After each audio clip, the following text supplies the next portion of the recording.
ایک دفعہ کا ذکر ہے کہ ایک شیر تھا جو جنگل کا بادشاہ تھا۔ وہ بہت طاقتور اور مغرور تھا اور اس کا خیال تھا کہ وہ باقی تمام جانوروں سے بہتر ہے۔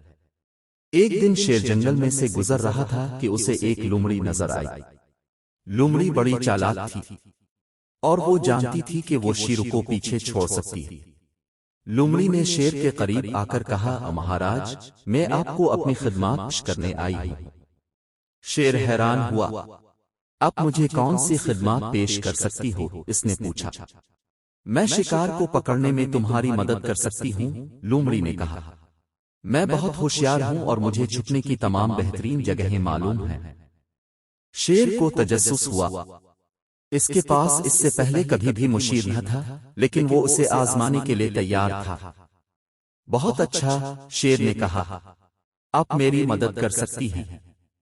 لومڑی اور شیر نے کئی سالوں تک ایک ساتھ کام کیا اور وہ بہت کامیاب رہے۔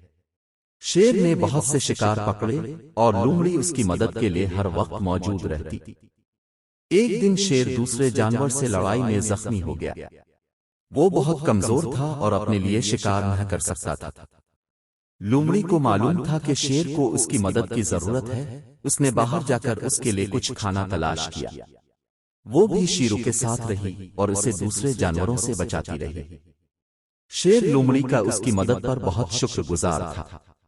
اس نے محسوس کیا کہ لومڑی ایک قیمتی اثاثہ ہے اور وہ خوش تھا کہ اس نے اس کی مدد قبول کر لی ہے۔